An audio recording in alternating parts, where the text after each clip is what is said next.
En el seminario profético, la revelación de Jesucristo, nos hemos detenido ya por varios sábados en el estudio de la profecía de los 7 sellos. Habiendo estudiado los primeros 5, vamos a estudiar ahora en el tema número 25 de este seminario, el que tiene por título El 6º sello y la ira del Cordero. Abramos la Biblia en Apocalipsis 6, versículos 12 al 17.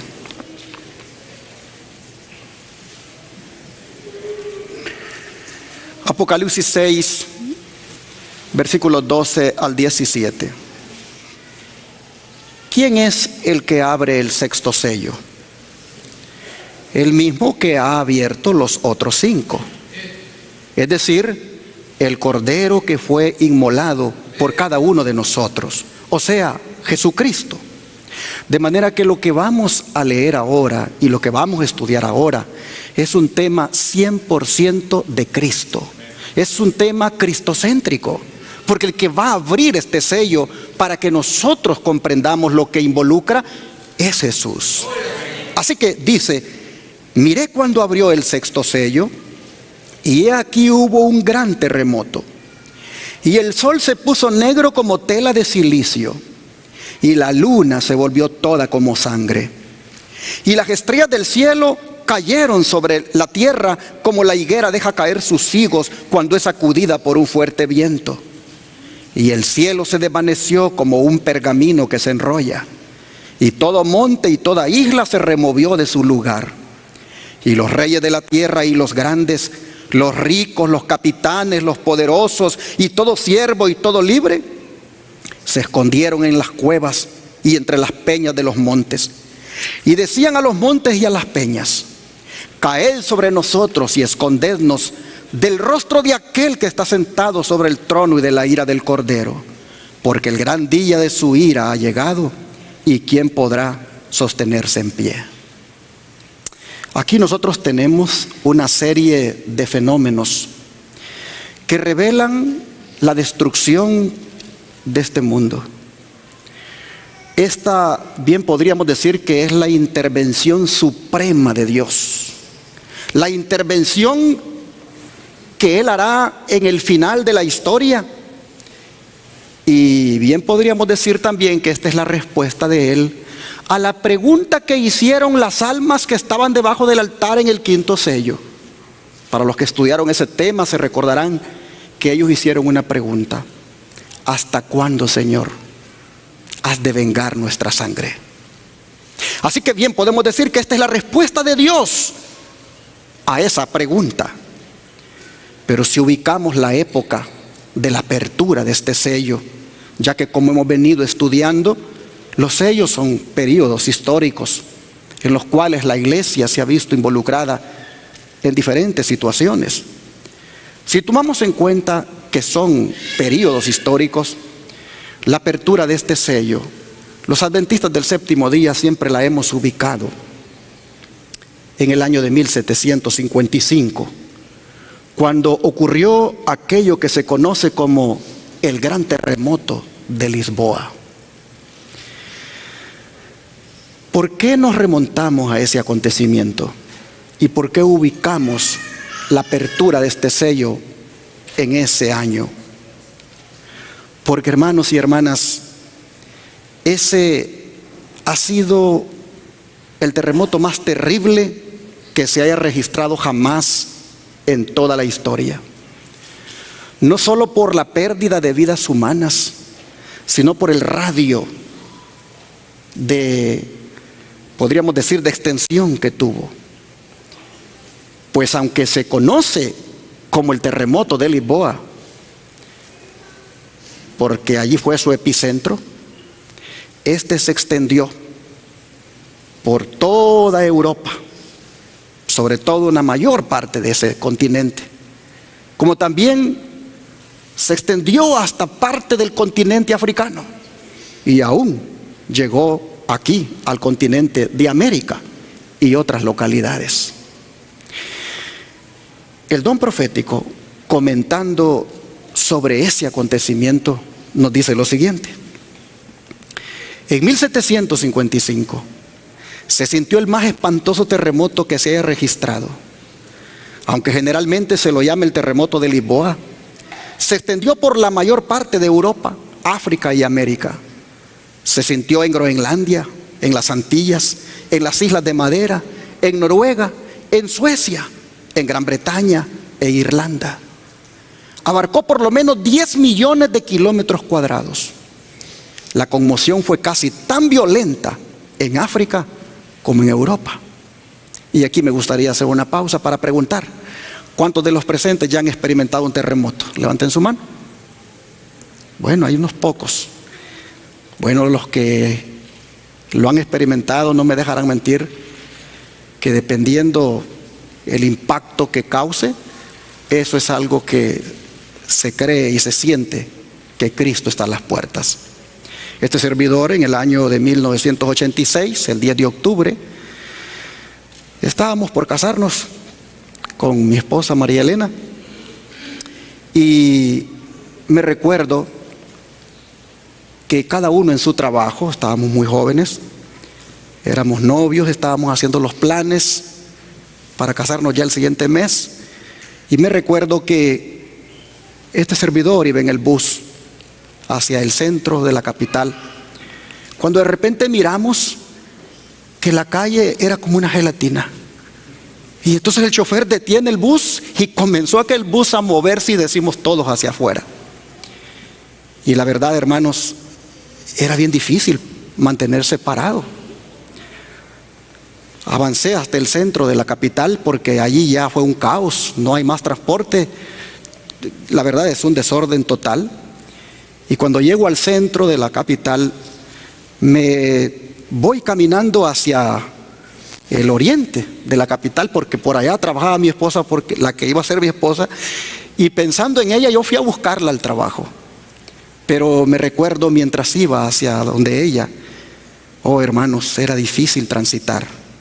Postes eléctricos tirados en la calle abierta en diferentes tramos, ambulancias corriendo con muchas personas heridas, gente soterrada con edificios que habían caído. Y me recuerdo cuando llegué al trabajo de ella, pues que no estaba, porque todo el mundo tuvo que salir huyendo. Y entonces tuve que ahora buscar rumbo a mi casa, pero no había transportación. Y me recuerdo que mientras me trasladaba caminando, hermanos, se vino otra réplica. Y les digo sinceramente, yo sentía que Jesús venía en ese momento. El impacto era terrible. Después vinieron las estadísticas y los muertos pues fueron muchos. Sin embargo, ese terremoto se sintió más que todo en la capital. Aquí estamos hablando, hermanos, de un terremoto que se siente en diferentes países, en diferentes continentes. Nada menos esta mañana, tal vez ustedes ya se dieron cuenta, acaba de ocurrir un terremoto en Haití de 7 grados. Ha sacudido ese país, ya se está contabilizando los muertos, que pueden andar arriba del 1.000.000 de muertos. Y así nosotros vemos que los terremotos pues no son fáciles de experimentarlos. Las sensaciones que se sienten, la verdad, son bien dramáticas. Bueno, estamos mirando el terremoto de Lisboa y sus implicaciones. Sigo leyendo, dice que gran parte de Argel fue destruida, y a corta distancia de Marruecos, un pueblo de 8 a 10.000 habitantes desapareció en el abismo. Una ola formidable barrió las costas de España y África, sumergiendo ciudades y causando inmensa desolación. Fue en España y Portugal donde la sacudida alcanzó su mayor violencia. Se dice que en Cádiz la oleada llegó a 60 pies de altura. Algunas de las montañas más importantes de Portugal fueron sacudidas hasta sus cimientos, y algunas de ellas se abrieron en sus cumbres, que quedaron partidas de un modo asombroso, en tanto que trozos enormes se desprendieron sobre los valles adyacentes. Se dice que de esas montañas salieron llamaradas de fuego. Sigue diciendo el don de profecía que en Lisboa se oyó bajo la tierra un ruido de trueno, e inmediatamente después una violenta sacudida derribó la mayor parte de la ciudad. En unos 6 minutos murieron 60,000 personas. El mar se retiró primero y dejó seca la barra. Luego volvió en una ola que se elevaba hasta 50 pies sobre su nivel ordinario. Entre los sucesos extraordinarios ocurridos en Lisboa durante la catástrofe, se cuenta la sumersión del nuevo malecón, construido completamente de mármol y con ingente gasto. Un gran gentío se había reunido allí en ese malecón, en busca de un sitio fuera del alcance del derrumbe general. Pero de pronto el muelle se hundió con todo el gentío que lo llenaba, y ni uno de los cadáveres salió jamás a la superficie. La sacudida del terremoto fue seguida instantáneamente del hundimiento de todas las iglesias y conventos y de casi todos los grandes edificios públicos y más de la 1/4 parte de las casas. Unas horas después estallaron en diferentes barrios incendios que se propagaron con tal violencia durante casi 3 días que la ciudad quedó completamente destruida. El terremoto sobrevino en un día de fiesta, en que las iglesias y conventos estaban llenas de gente y escaparon muy pocas personas. Y sí, hermanos, porque se estaba celebrando la festividad católica del Día de Todos los Santos. Era un sábado, 1 de noviembre, cuando las iglesias estaban llenas de gente, y entonces la tierra tembló. El terror del pueblo, dice, era indescriptible. Nadie lloraba. El siniestro superaba la capacidad de derramar lágrimas. Todos corrían de un lado a otro, delirantes de horror y espanto, golpeándose la cara y el pecho, y gritaban: misericordia, llegó el fin del mundo. Las madres se olvidaban de sus hijos y corrían de un lado a otro llevando crucifijos. Desgraciadamente, muchos corrieron a refugiarse en las iglesias, pero en vano se expuso el sacramento. En vano aquella pobre gente abrazaba los altares, imágenes. Sacerdotes y feligreses fueron envueltos en la misma ruina. Se calcula que 90,000 personas perdieron la vida en aquel aciago día. He leído del Conflicto de los Siglos, página 306. Pero qué descripción más dramática de este terremoto. Pero lo que hace ubicarlo, este acontecimiento, como la apertura del 6º sello, son las palabras de Jesús registradas en Mateo 24, versículo 29. Vamos para allá. Mateo 24, versículo 29.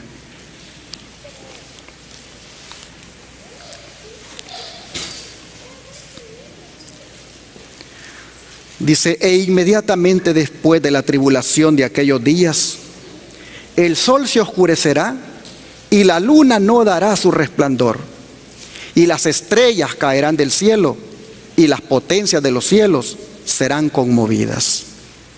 Por estas palabras de Jesús se dice que el 6º sello viene a ser prácticamente un eco de Mateo 24, porque Jesús está describiendo acá los acontecimientos o los eventos que se darían en la naturaleza, tal como en el 6º sello a Juan le es revelado. Pero nosotros miramos a Jesús aquí profetizar de unas señales que habrían en el cielo, señales que habrían en el sol, en la luna y en las estrellas. Solamente que él dice que esas cosas sucederían después de una tribulación. Y el evento que ocurrió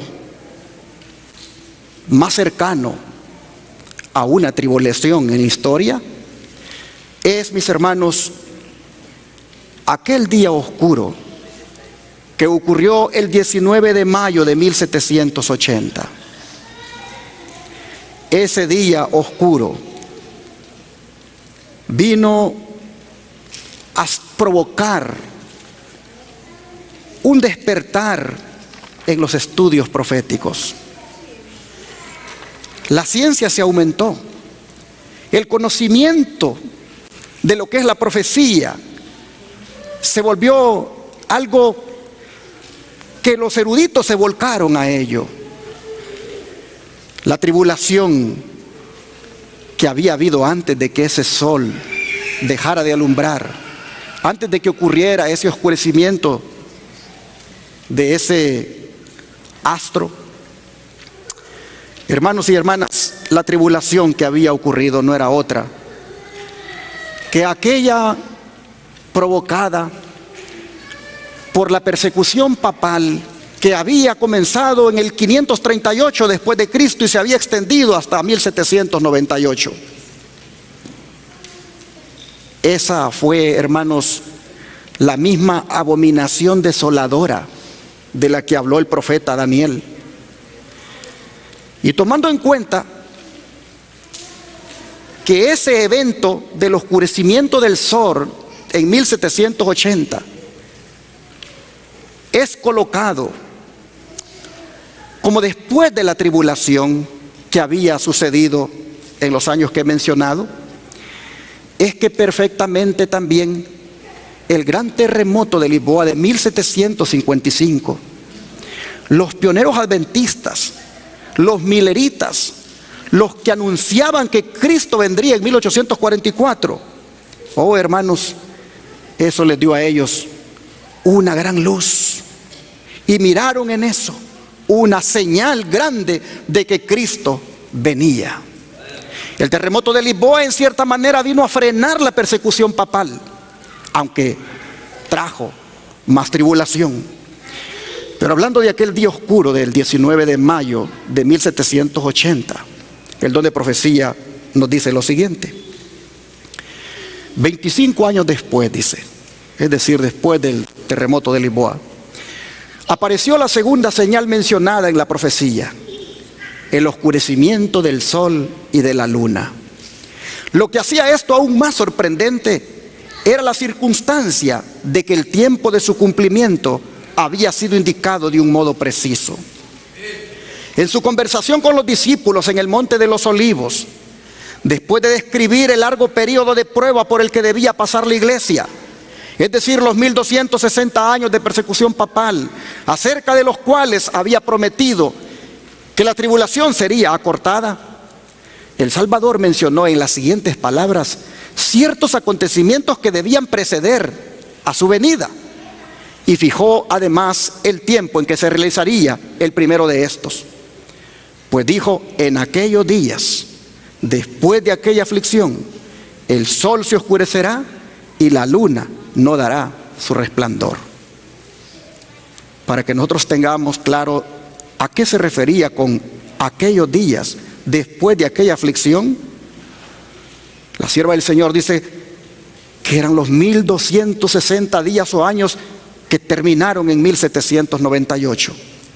La persecución se había concluido casi por completo desde hacía casi un cuarto de siglo. Después de esta persecución, según las palabras de Cristo, el sol debía oscurecerse. Pues bien, dice el 19 de mayo de 1780, se cumplió esta profecía. Único o casi único en su especie, por lo misterioso del hasta ahora inexplicado fenómeno que en él se verificó. Fue el día oscuro del 19 de mayo de 1780, inexplicable oscurecimiento de todo el cielo visible y atmósfera de Nueva Inglaterra. Nos sigue diciendo que ese día que se oscureció el sol, aquí en el lado noreste de los Estados Unidos, Nueva Inglaterra, los estados allá de Massachusetts, todos esos, Vermont y todos esos. Dice que un testigo ocular que vivía en Massachusetts describe el acontecimiento del modo siguiente: por la mañana salió el sol, dice, despejado, pero pronto se anubló. Las nubes fueron espesándose y del seno de la oscuridad que ostentaban brillaron relámpagos, se oyeron truenos y cayó un leve aguacero. A eso de las 9, las nubes se atenuaron y revistiendo un tinte cobrizo, demudaron el aspecto del suelo, peñas y árboles, al punto que no parecían ser de nuestra tierra. A los pocos minutos, un denso nubarrón negro se extendió por todo el firmamento, dejando tan solo un estrecho borde en el horizonte y haciendo tan oscuro el día como suele serlo en verano a las 9 de la noche. Temor, zozobra y terror se apoderaron gradualmente de los ánimos. Desde las puertas de sus casas, las mujeres contemplaban la lóbrega escena. Los hombres volvían de las faenas del campo. El carpintero dejaba las herramientas, el herrero la fragua, el comerciante el mostrador. Los niños fueron despedidos de las escuelas y huyeron a sus casas llenos de miedo. Los caminantes hacían alto en la primera casa que encontraban. ¿Qué va a pasar?, preguntaban todos. No parecía sino que un huracán fuera a desatarse por toda la región o que el día del juicio estuviera inminente. Hubo que prender velas y la lumbre del hogar brillaba como en noche de otoño sin luna. Las aves se recogieron en sus gallineros, el ganado se juntó en sus encierros, las ranas cantaron, los pájaros entonaron sus melodías del anochecer y los murciélagos se pusieron a revolotear. Solo el hombre sabía que no había llegado la noche, es decir, que era pleno día. Conflicto de los siglos 307 a la 308. Hermanos y hermanas, desde el tiempo de Moisés no se ha registrado jamás un periodo de tanta oscuridad y de tanta extensión como este que estamos aquí leyendo en la descripción. Pero este día oscuro no vino a ser sino solamente un eco de unas palabras que había dicho un profeta 2500 años antes, el profeta Joel. Vamos a leer lo que él había dicho. Joel capítulo 2 versículo 31.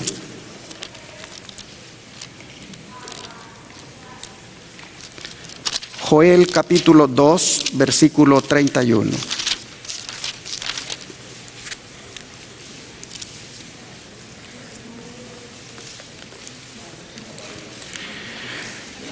El profeta había dicho: el sol se convertirá en tinieblas y la luna en sangre antes que venga el día grande y espantoso de Jehová.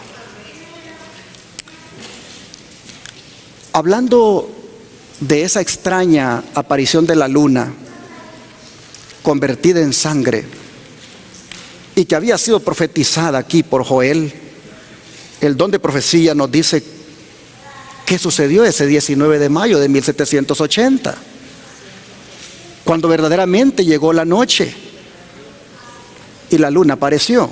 Dice así el don de profecía, el conflicto de los siglos, página 308.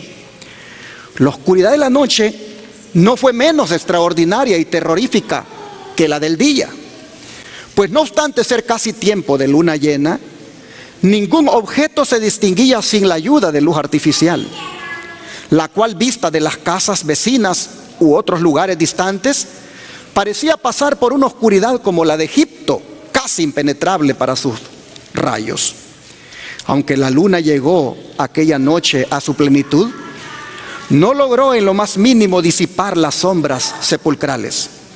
Después de medianoche desapareció la oscuridad y cuando la luna volvió a verse, parecía de sangre. Pero si las señales celestiales en el sol y la luna fueron así tan espectaculares, tan dramáticas, lo que ocurrió con las estrellas no se queda atrás. Pues Jesús dijo, tanto en Mateo 24 como también en el sexto sello, que las estrellas caerían como caen los higos verdes de una higuera. Y esto también ya ocurrió en la historia. El 13 de noviembre de 1833 cayó una lluvia de meteoritos tan espectacular que el don profético lo describe de la siguiente manera: En 1833, dice, 2 años después de haber principiado Miller a presentar en público las pruebas de la próxima venida de Cristo, apareció la última de las señales que habían sido anunciadas por el Salvador como precursoras de su segundo advenimiento. Jesús había dicho en Mateo 24:29 que las estrellas caerían del cielo. Y Juan, al recibir la visión de las escenas que anunciarían el día de Dios, declara en el Apocalipsis que las estrellas del cielo cayeron sobre la tierra como la higuera echa sus higos cuando es movida por el gran viento, según lo que hemos leído. Esta profecía, dice, se cumplió de modo sorprendente y pasmoso con la gran lluvia meteórica del 13 de noviembre de 1833. Fue este el más dilatado y admirable espectáculo de estrellas fugaces que se haya registrado. Pues sobre todos los Estados Unidos, el firmamento entero estuvo entonces durante horas seguidas en conmoción ígnea. No ha ocurrido jamás en este país, desde el tiempo de los primeros colonos, un fenómeno celestial que despertara tan grande admiración entre unos, ni tanto terror ni alarma entre otros. Su sublimidad y terrible belleza quedan aún grabadas en el recuerdo de muchos. Jamás cayó lluvia más tupida que esa en que cayeron los meteoros hacia la tierra. Al este, al oeste, al norte y al sur era lo mismo. En una palabra, todo el cielo parecía en conmoción. El espectáculo, tal como está escrito en el diario del profesor Silliman, fue visto por toda la América del Norte. Desde las 2 de la madrugada hasta la plena claridad del día, en un firmamento perfectamente sereno y sin nubes, todo el cielo estuvo constantemente surcado por una lluvia incesante de cuerpos que brillaban de modo deslumbrador. En verdad, ninguna lengua podría describir el esplendor de tan hermoso espectáculo. Nadie que no lo haya presenciado puede formarse exacta idea de su esplendor. Parecía que todas las estrellas del cielo se hubieran reunido en un punto cerca del cenit y que fueran lanzadas de allí con la velocidad del rayo en todas las direcciones del horizonte, y sin embargo no se agotaban. Con toda rapidez seguíanse por miles unas tras otra, como si hubiesen sido creadas para el caso. Es imposible contemplar una imagen más exacta de la higuera que deja caer sus higos cuando es sacudida por un gran viento. En el Journal of Commerce de Nueva York del 14 de noviembre se publicó un largo artículo referente a este maravilloso fenómeno, y en él se leía la siguiente declaración: supongo que ningún filósofo ni erudito ha referido o registrado jamás un suceso como el de ayer por la mañana. Hace 1800 años un profeta lo predijo con toda exactitud. Si entendemos que las estrellas que cayeron eran estrellas errantes o fugaces, que es el único sentido verdadero y literal. Así se realizó la última de las señales de su venida, acerca de las cuales Jesús había dicho a sus discípulos: cuando viereis todas estas cosas, sabed que está cercano a las puertas. Después de estas señales, Juan vio que el gran acontecimiento que debía seguir consistía en que el cielo desaparecería como un libro cuando es enrollado, y mientras que la tierra era sacudida, las montañas y las islas eran movidas de sus lugares, y los impíos aterrorizados trataban de esconderse de la presencia del Hijo del Hombre. Muchos de los que presenciaron la caída de las estrellas la consideraron como un anuncio del juicio venidero, como un signo precursor espantoso, un presagio misericordioso de aquel grande y terrible día.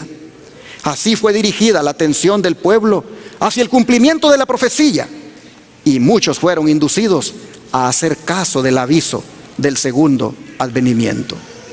Conflicto de los siglos 332 a la 334.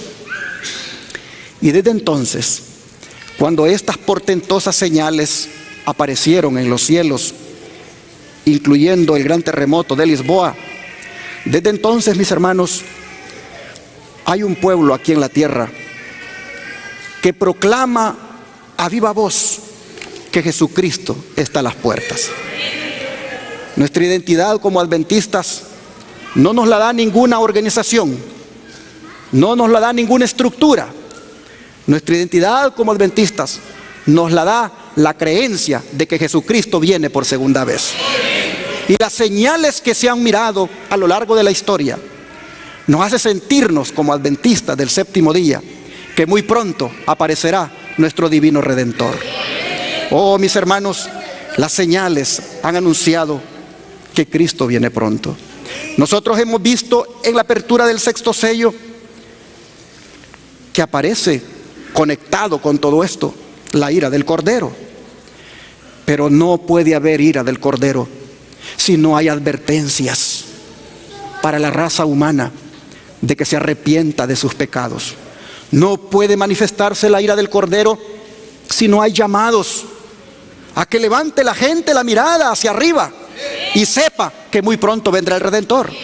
De manera que estas cosas, estos eventos, estos acontecimientos que hemos citado acá, son advertencias divinas para que la gente sepa que antes de enfrentar la ira del Cordero, si no se arrepienten de sus pecados, deben parar la oreja y atender la advertencia de Dios.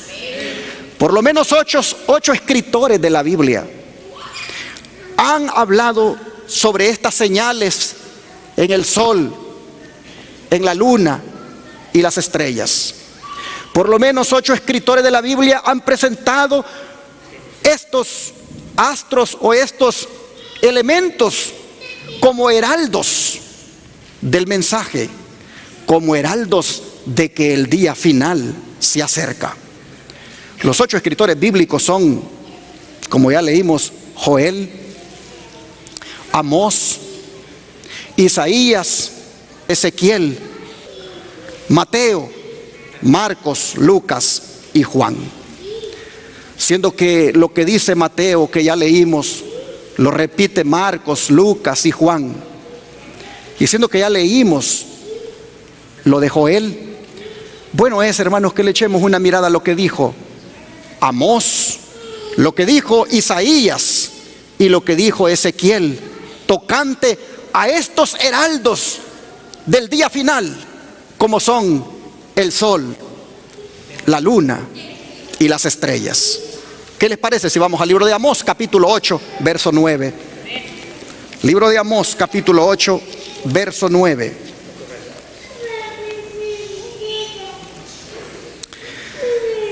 Acontecerá en aquel día, dice Jehová el Señor, que haré que se ponga el sol a mediodía y cubriré de tinieblas la tierra en el día claro. Justo lo que sucedió el 19 de mayo de 1780. Pero ahora vean lo que dijo Isaías en el capítulo 13, verso 10. Isaías, capítulo 13, verso 10.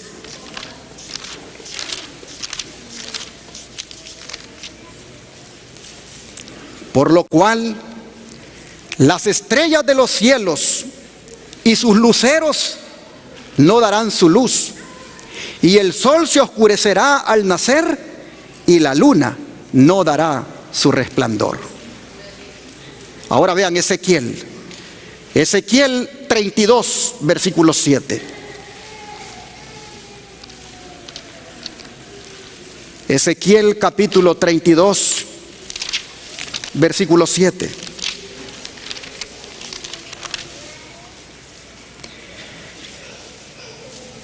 Y cuando te haya extinguido, cubriré los cielos y haré entenebrecer sus estrellas. El sol cubriré con nublado y la luna no hará resplandecer su luz. Como ustedes pueden ver, todos estos profetas, con su mensaje, con su lenguaje, convergen allí en Apocalipsis 6, del 12 en adelante, en la apertura del sexto sello. Bien dice la mensajera del Señor que en el libro del Apocalipsis todos los libros de la Biblia se encuentran. Hermanos y hermanas, Apocalipsis nos dice que después de todo esto que ya ocurrió en la historia, vendría lo que todavía no ha ocurrido. Vamos otra vez al capítulo 6 de Apocalipsis y veamos el versículo 14 para que estemos enmarcados en lo que vendrá. Apocalipsis 6, versículo 14. Nosotros miramos acá que dice: y el cielo se desvaneció como un pergamino que se enrolla, y todo monte y toda isla se removió de su lugar. Esto, mis hermanos, es lo que vendrá en el futuro. Cuando los cielos se enrollen como un pergamino. De manera que el sexto sello, hermanos, se extiende hasta la venida del Señor. Nosotros estamos viviendo en pleno cumplimiento del sexto sello. Prácticamente nosotros estamos por mirar esto que acabamos de leer, pues lo otro ya es historia. Es interesante, hermanos, que el cielo se enrolló como un pergamino. Imagínate el cuadro, hermano. Qué asombroso va a ser cuando tú mires que no hay cielo y que está abierto sin la protección de Dios este mundo, para que de allí sean derramados sus juicios. Por eso dijo Cristo: las potencias de los cielos, ¿qué cosa dijo? Serán conmovidas. Los que pintan y se imaginan cómo será, nos ponen esos cuadros, pero los cielos que nos protegen un día no estarán allí para proteger más a la raza humana. Allí, hermanos y hermanas, solo vamos a contar con la protección de Dios. Siempre estamos contando con esa protección de Dios, pero los elementos que Dios ha dejado para que sirvan de protección se abrirán. Oh, mis hermanos, cuando las potencias de los cielos se conmuevan. ¿Saben que la hermana White, cuando ella habla de esto de las potencias de los cielos que se van a conmover, ella dice que son precisamente estos astros de los que hemos estado hablando, del sol y la luna? Miren ustedes, se los pongo acá. Dice: las potestades del cielo son el sol, la luna y las estrellas. Gobiernan en los cielos. Las potestades terrenas son las que gobiernan en la tierra. Las potestades del cielo se conmoverán a la voz de Dios. Entonces el sol, la luna y las estrellas se desquiciarán de su asiento. No se aniquilarán, sino que se conmoverán a la voz de Dios. Sobrevinieron sombrillas y densas nubes que se entrechocaban unas con otras. La atmósfera se partió, enrollándose hacia atrás, y entonces pudimos ver en Orión un espacio abierto de donde salió la voz de Dios. Por aquel espacio abierto descenderá la santa ciudad de Dios. Vi que ahora se están conmoviendo las potestades de la tierra, y que los acontecimientos ocurren en orden: guerras, rumores de guerra, espada, hambre, pestilencia. Conmueven primero estas cosas las potestades de la tierra, y después la voz de Dios sacudirá el sol, la luna, las estrellas y también la tierra. Primeros Escritos, página 41. Estamos en plena apertura del sexto sello.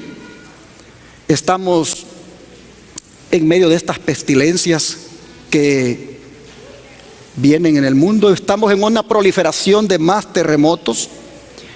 Prácticamente, hermanos, todo, como dice la sierva del Señor, se está sucediendo solo para que llegue el momento cuando esas potencias de los cielos, como el sol, la luna y las estrellas, sean conmovidas a la voz de Dios.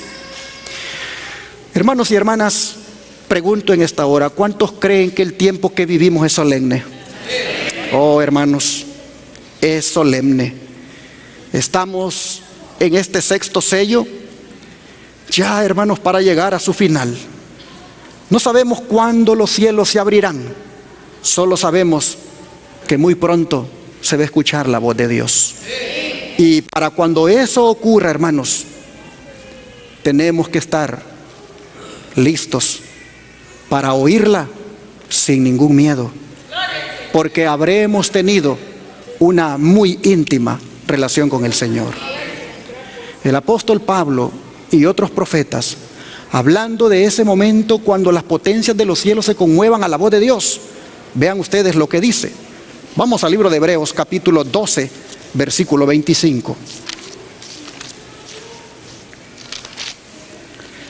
Hebreos 12, versículo 25 al 29.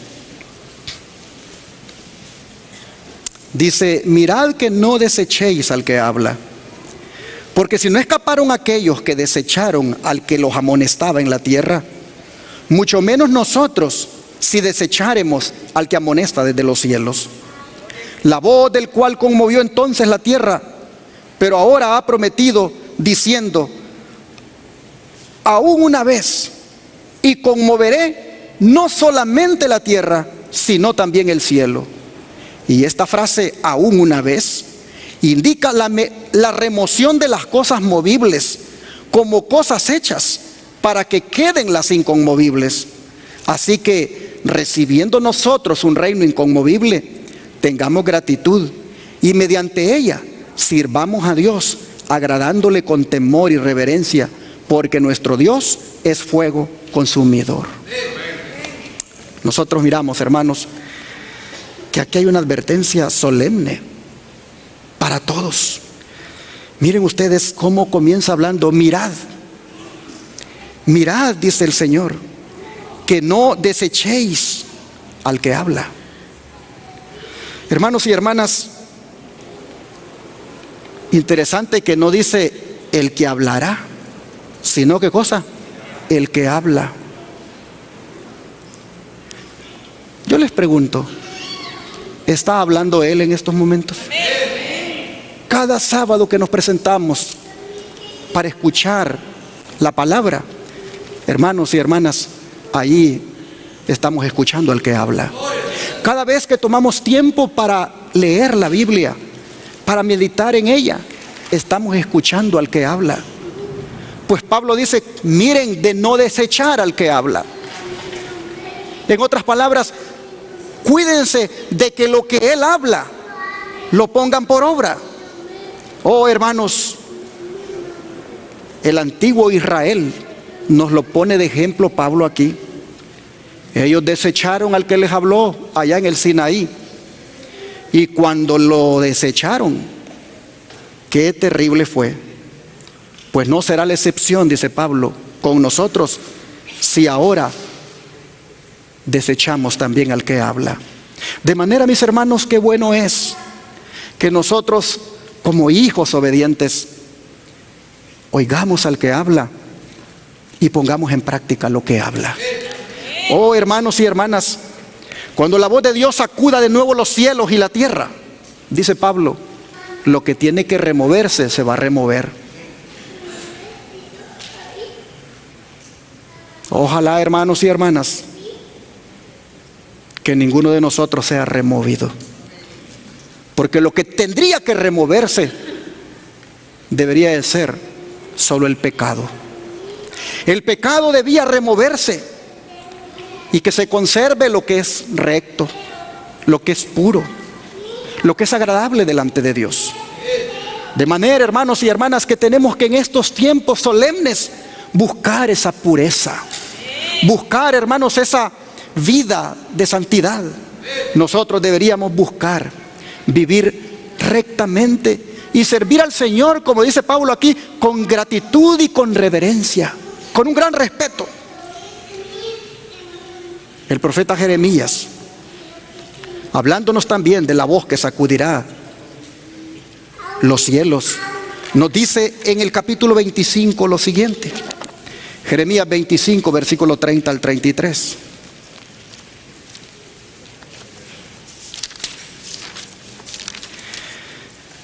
Dice la Escritura: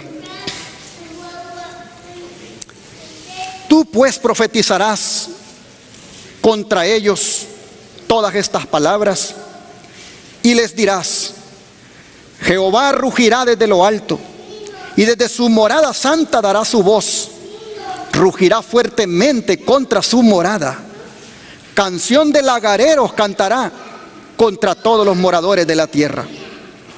Llegará el estruendo hasta el fin de la tierra, porque Jehová tiene juicio contra las naciones.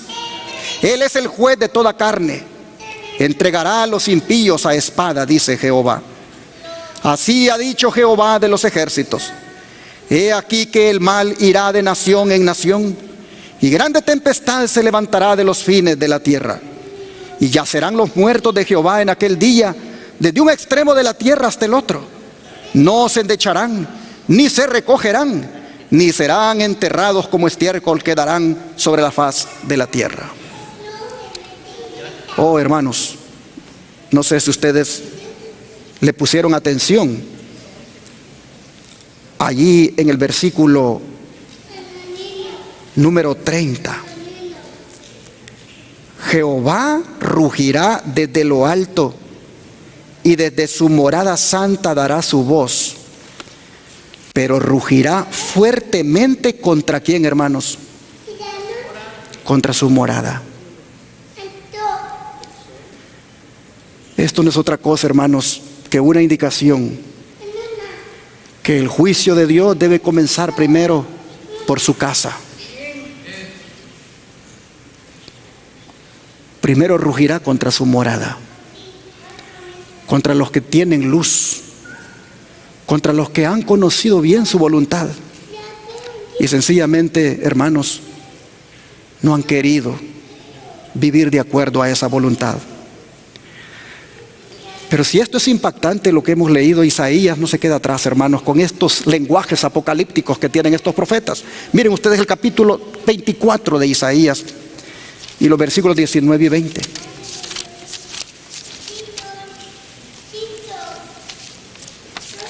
Isaías 24, versículos 19 y 20.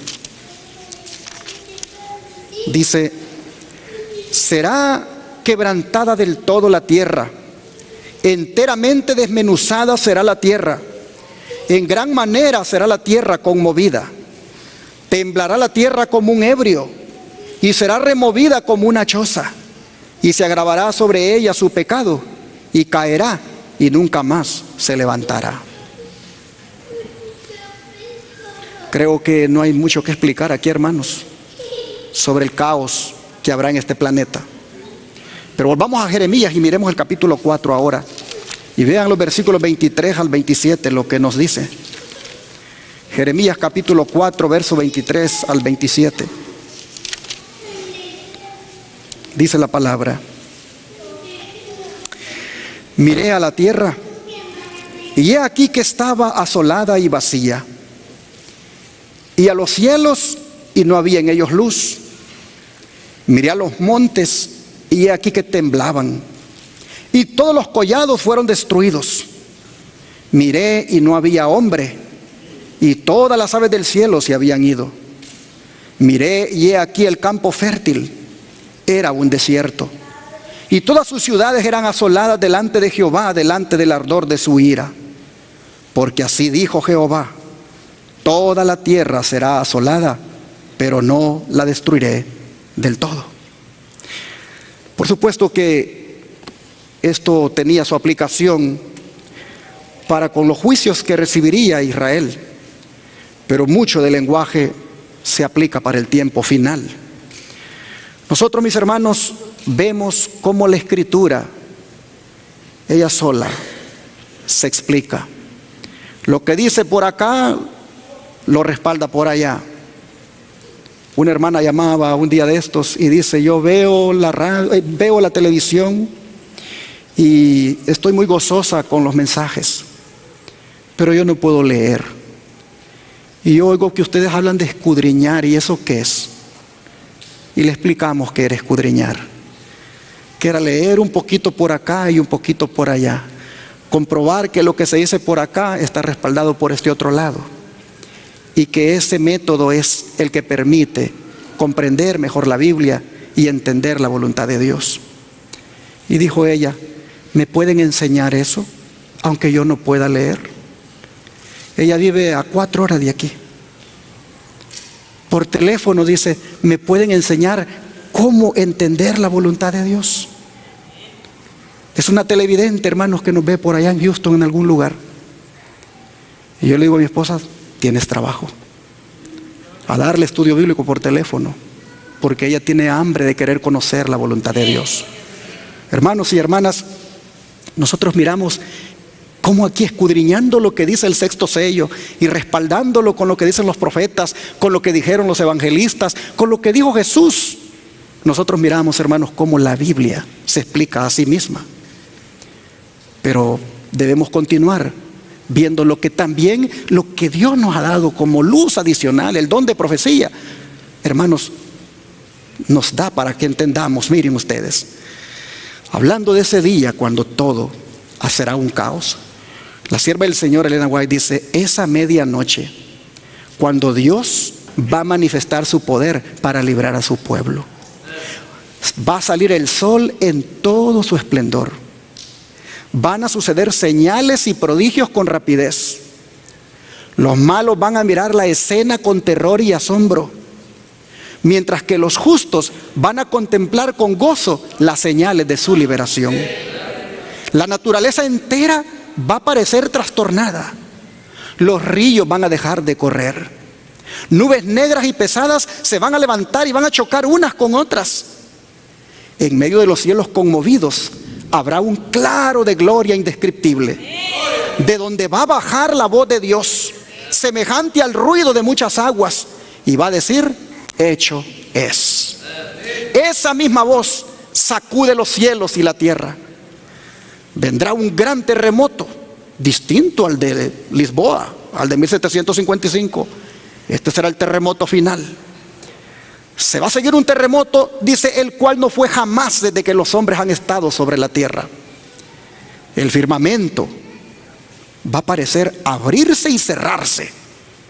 La gloria del trono de Dios va a parecer cruzar la atmósfera. Los montes van a ser conmovidos como una caña al soplo del viento, y las rocas quebrantadas se van a esparcir por todos lados. Se va a oír un estruendo como de cercana tempestad. El mar va a ser azotado con furor. Se va a oír el silbido de un huracán como voz de demonios en misión de destrucción.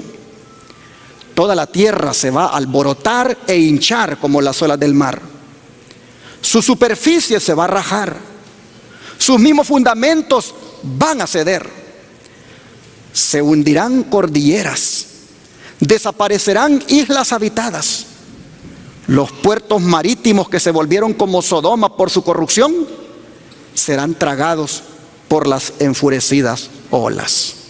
Conflicto de los siglos, página 620.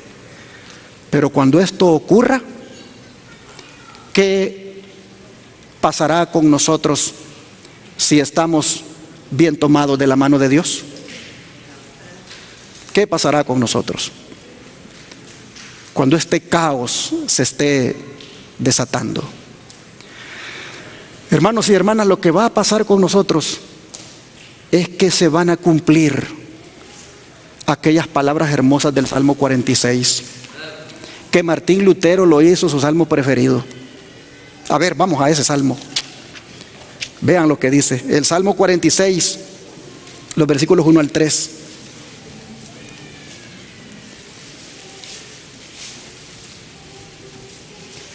Dios es, ¿qué cosa?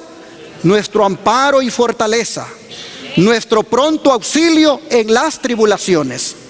Por tanto, no temeremos, aunque la tierra sea removida y se traspasen los montes al corazón del mar, aunque bramen y se turben sus aguas y tiemblen los montes a causa de su braveza. Hermanos y hermanas, ojalá y estas palabras las hagamos nuestras desde ahora, para que en ellas nosotros podamos, hermanos, confiar. Que efectivamente nosotros podamos decir: no temeré aunque la tierra sea removida. No temeré aunque vea que los montes están traspasando al corazón del mar. No temeré aunque hayan tsunamis, porque Dios es mi amparo y fortaleza. Si eso, hermanos, lo hacemos desde ahora, esto es lo que nos va a sostener. Y qué bueno, hermanos, que hagamos estas palabras nuestras desde ahora, porque lo que van a experimentar los impíos, el sexto sello ya nos lo ha dicho. Pero leámoslo de nuevo, vamos otra vez a Apocalipsis 6, versículo 15 al 17. Apocalipsis 6, verso 15 al 17 dice: y los reyes de la tierra, y los grandes, los ricos, los capitanes, los poderosos, y todo siervo y todo libre, se escondieron en las cuevas y entre las peñas de los montes, y decían a los montes y a las peñas: caed sobre nosotros y escondednos del rostro de aquel que está sentado sobre el trono y de la ira del Cordero, porque el gran día de su ira ha llegado, y ¿quién podrá sostenerse en pie? Oh, mis hermanos, si ustedes toman nota allí, hay 7 clases de personas que son mencionadas. 7 clases de personas sobre las cuales la ira de Dios cae sin mezcla de misericordia. No solo la ira de Dios, sino también la ira del Cordero. Si ustedes notan, estas 7 clases de personas corren, dice, presas de pavor, a esconderse en las cuevas y entre las rocas de los montes. Si ustedes se fijan allí, están desde los más encumbrados, como son los gobernantes, hasta terminar con los simples ciudadanos de la tierra. Todos ellos corren, todos ellos quieren escapar de la ira del Cordero. Pero esta es una evidencia de que el mundo no estará convertido en el día final, como algunos dicen. Nosotros miramos que de todos los estratos sociales habrá gente que huirá ante la presencia de Dios cuando se manifieste. La sierva del Señor Elena White, hablando de algunos de estos grupos de personas o de estas clases sociales, nos da a nosotros una idea del pavor que sentirán. Vean ustedes. Dice: con oración fervorosa y agonizante suplican a Dios que no los deje a un lado. Los reyes, los poderosos, los encumbrados, los orgullosos, el hombre miserable, todos juntos se inclinan ante la presión de una angustia, una desolación y una miseria indescriptibles. Oraciones angustiosas provenientes del corazón brotan de sus labios. Misericordia, misericordia, salvadnos de la ira de un Dios ofendido. Una voz les responde con terrible claridad y firmeza y majestuosamente: puesto que llamé y me rechazasteis, extendí mi mano y no tuvisteis consideración de mí, y por el contrario redujisteis a la nada todo mi consejo y no quisisteis saber nada de mis reprensiones, yo me reiré de vuestra calamidad, me burlaré de vosotros cuando os asalte el temor. Entonces los reyes, los nobles, el poderoso, el pobre y el mezquino, todos juntos claman con gran amargura. Los que en los días de su prosperidad despreciaron a Cristo y a los humildes que seguían sus pisadas, hombres que no quisieron humillar su rango para inclinarse ante Cristo, que aborrecieron su despreciada cruz, se encuentran ahora postrados en el fango de la tierra. Su grandeza súbitamente los ha abandonado y no vacilan en inclinarse a la tierra, a los pies de los santos. Entonces comprenden con terrible amargura que están consumiendo los frutos de su propia conducta y que están llenos de sus propias argucias. Confiando en su supuesta sabiduría, rechazaron la recompensa sublime y eterna y la invitación celestial en favor de las ganancias terrenales. El resplandor y el oropel de la tierra los fascinaron y en su supuesta sabiduría se convirtieron en insensatos. Se gozaban en su prosperidad mundanal como si sus ventajas terrenales fueran tan grandes que podrían por medio de ellas tener méritos ante Dios y de esa manera asegurarse el cielo. El dinero era poder para los insensatos de la tierra y al mismo tiempo era su Dios, pero su misma prosperidad los destruyó. Se volvieron insensatos a la vista de Dios y de sus santos ángeles, mientras los hombres dominados por las ambiciones mundanales los consideraban sabios. Ahora su supuesta sabiduría es insensatez total y su prosperidad la causa de su destrucción. De nuevo resuenan los gritos provocados por una angustia temible que destroza el corazón. Noten, ya no le claman a Dios, ya no le piden misericordia. Ahora van a orar ¿a quiénes? Van a orar a las rocas y a las montañas. Y la oración de ellos para esos objetos inanimados será: caigan sobre nosotros y escóndannos del rostro del que está sentado sobre el trono y de la ira del Cordero, porque el gran día de su ira ha venido, y ¿quién podrá estar firme? Huyen a las cavernas de la tierra para cubrirse, pero entonces esas cavernas, ¿qué cosa? No les sirven de nada. Testimonios para la Iglesia, tomo 2, página 38 a la 39. Hermanos y hermanas, ¿por qué no les va a servir de nada esconderse en las cavernas? Porque nadie, hermanos, se podrá escapar de la mirada de Dios. Adán y Eva se escondieron, pero no se escaparon de la mirada de Dios. El pecador, cuando sabe que está en el pecado, está en desobediencia delante de Dios, lo primero que hace es, ¿qué cosa? Esconderse. Lo mismo que hicieron nuestros primeros padres al principio de este mundo, harán sus descendientes al final de este mundo: esconderse de la presencia de Dios. Oh, hermanos y hermanas,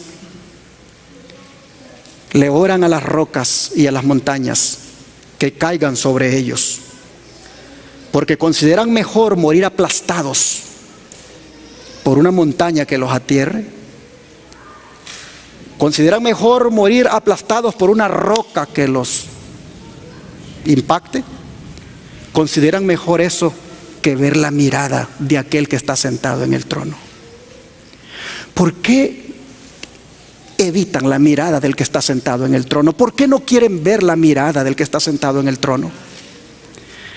Porque esa mirada va directo a su corazón. Esa mirada, hermanos, no se fija en las apariencias. Esa mirada examina en lo más profundo de nosotros. Todos estamos aquí, todos nos vemos por fuera, pero Dios nos ve cómo estamos por dentro. Ante la mirada de Dios ninguno de nosotros se escapa. Ante la mirada de Dios Él sabe si el corazón de nosotros sigue siendo orgulloso. Ante la mirada de Dios Él bien sabe si nuestro corazón, hermanos, sigue siendo envidioso. Oh, hermanos, si todavía tenemos algo contra alguien, Dios lo sabe. No podemos escapar de la mirada de Dios. Pero es necesario ponernos a cuentas con Dios ahora, para que no tengamos en aquel día que decir: no quiero que me mire, no quiero que esa mirada de Él esté sobre mí, porque para entonces vamos a preferir que las montañas nos aplasten o las rocas. De manera, mis hermanos, que esto es solemne, y este es el mensaje que nos da el sexto sello y la ira del Cordero. Siempre hemos estado familiarizados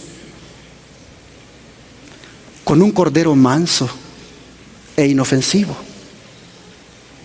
Millones de sermones salen de los púlpitos hablando de ese Cordero manso, humilde e inofensivo.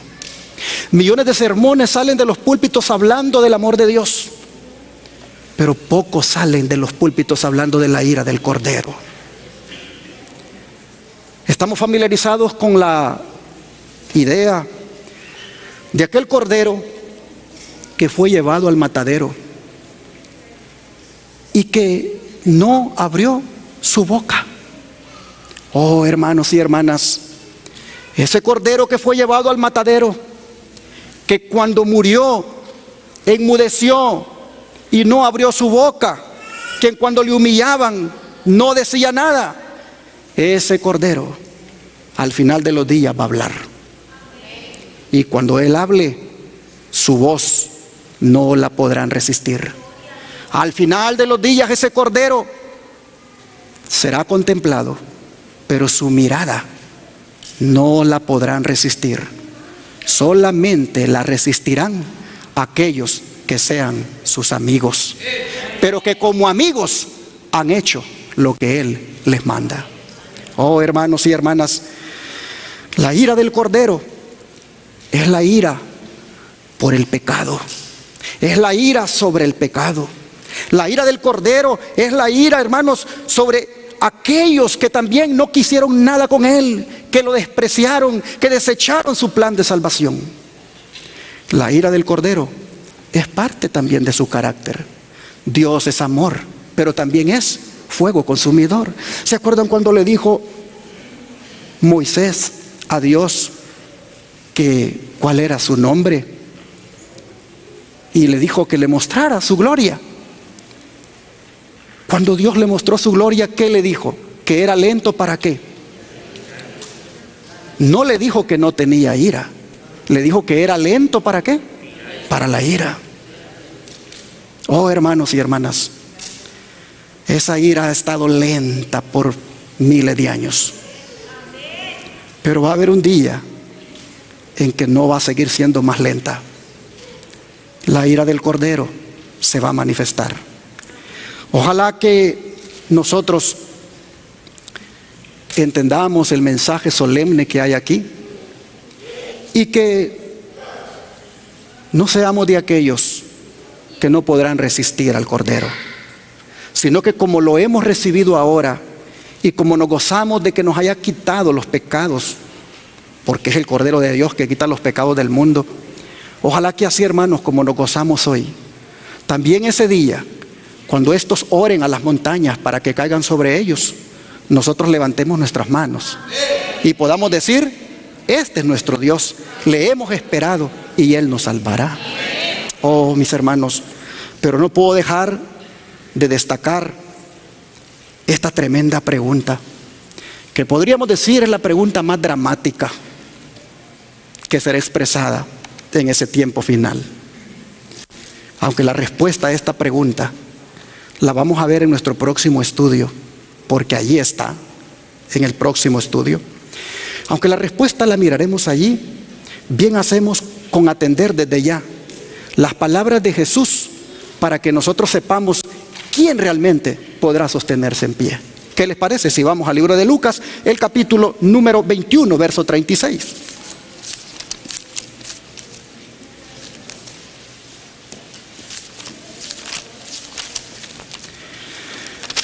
Lucas capítulo 21, verso 36 dice: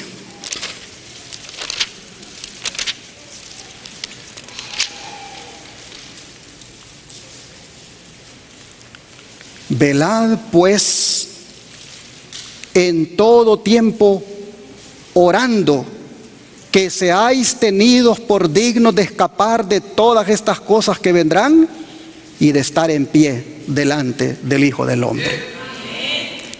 De acuerdo a este texto, ¿quiénes son los que podrían estar en pie en aquel día? Los que velando y orando en todo tiempo, hermanos y hermanas, profundizan su relación con el Señor. Ojalá, hermanos y hermanas, que nosotros hagamos esto, que oremos en todo tiempo. Es decir, hermanos, incrementar más esa vida de oración. Buscar tener más comunicación con Dios. Sin duda, eso, hermanos, nos va a ayudar para mantenernos de pie en aquel día. Ojalá que ninguno de nosotros le vaya a tener que orar a las montañas ni a las piedras, sino que siempre le oren a su Dios. Pero eso va a ser en base a cómo ahora ustedes le oren al Señor. Oraciones a la carrerita, oraciones solo por la comida, esas oraciones, hermanos, son oraciones formales. Busquemos platicar con el Señor como cuando platicamos con un hermano, con un amigo. Busquemos, hermanos, tener esos momentos de devoción. El Espíritu de Profecía dice: al considerar el poco tiempo que nos queda, debiéramos velar y orar como pueblo, y en ningún caso dejarnos distraer de la solemne obra de preparación para el gran acontecimiento que nos espera. Porque el tiempo se alarga aparentemente, muchos se han vuelto descuidados e indiferentes acerca de sus palabras y acciones. No comprenden su peligro y no ven ni entienden la misericordia de nuestro Dios al prolongar el tiempo de gracia a fin de que tengan oportunidad de adquirir un carácter digno de la vida futura e inmortal. Cada momento es del más alto valor. Se les concede tiempo, no para que lo dediquen a estudiar sus propias comodidades y a transformarse en moradores de la tierra, sino para que lo empleen en la obra de vencer todo defecto de su carácter y en ayudar a otros por su ejemplo y esfuerzo personal a ver la belleza de la santidad. Dios tiene en la tierra un pueblo que con fe y santa esperanza está siguiendo el rollo de la profecía que rápidamente se cumple y cuyos miembros están tratando de purificar sus almas obedeciendo a la verdad a fin de no ser hallados sin manto de boda cuando Cristo aparezca. Hoy los testimonios tomo 1. Así que hermanos y hermanas, busquemos la pureza.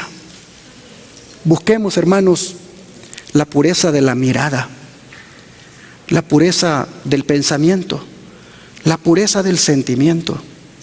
Busquemos, mis hermanos, que no tengamos nada de que avergonzarnos delante de Dios. Busquemos ser encontrados con ese vestido de boda.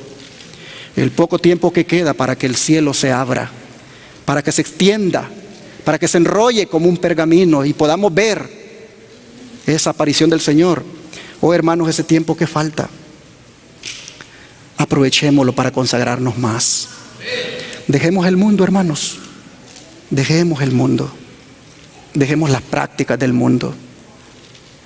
Ustedes podrán decir, este pastor siempre está diciendo lo mismo, pero es que yo veo, hermanos, yo veo que aquí entra y aquí sale. Oh hermanitos, en el nombre del Señor, entendamos, el tiempo se acaba, Cristo viene pronto. Busquemos, hermanos, de verdad, consagrarnos al Señor. Voy a cerrar leyendo el Salmo 130, versículos 3 al 8, para que miremos quiénes son los que realmente podrán estar de pie. Salmo 130, verso 3 al 8.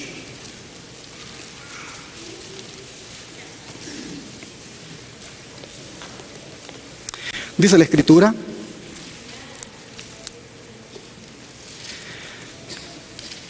Jehová, si mirares a los pecados, ¿quién, oh Señor, podrá mantenerse? Pero en ti hay perdón, para que seas reverenciado. Esperé yo a Jehová, esperó mi alma, en su palabra he esperado. Mi alma espera a Jehová, más que los centinelas a la mañana, más que los vigilantes a la mañana. Espere Israel a Jehová, porque en Jehová hay misericordia y abundante redención con él, y él redimirá a Israel de todos sus pecados. Así que, mis hermanos, ¿quiénes son los que se podrán mantener? Los que hayan sido perdonados, los que hayan, mis hermanos, esperado en el Señor. Quisiera preguntar en esta hora, tomando en cuenta que es poco lo que falta para que lo último del sexto sello se cumpla, ¿cuántos de ustedes de verdad les gustaría purificar sus vidas en la sangre de Cristo cada día más, entregarse completamente a Él y servirle para no orar a ninguna montaña ni ninguna piedra, sino darle la bienvenida a Jesucristo? ¿Cuántos? Que Dios les bendiga y así nos encuentre Cristo cuando Él venga con poder y gloria. Será glorioso cuando disfrutaremos, hermanos, esa presencia del Señor sin ningún velo. Oh, qué grandioso será. Necesitamos cada día meternos en la cabeza: yo tengo que presenciar a mi Dios sin ningún velo. Yo lo tengo que ver cara a cara, porque Él me ha de purificar todos los días para poder entonces tener ese privilegio. Vamos a orar en este momento y a pedirle a Dios que nos ayude a ser fieles y limpios delante de sus ojos.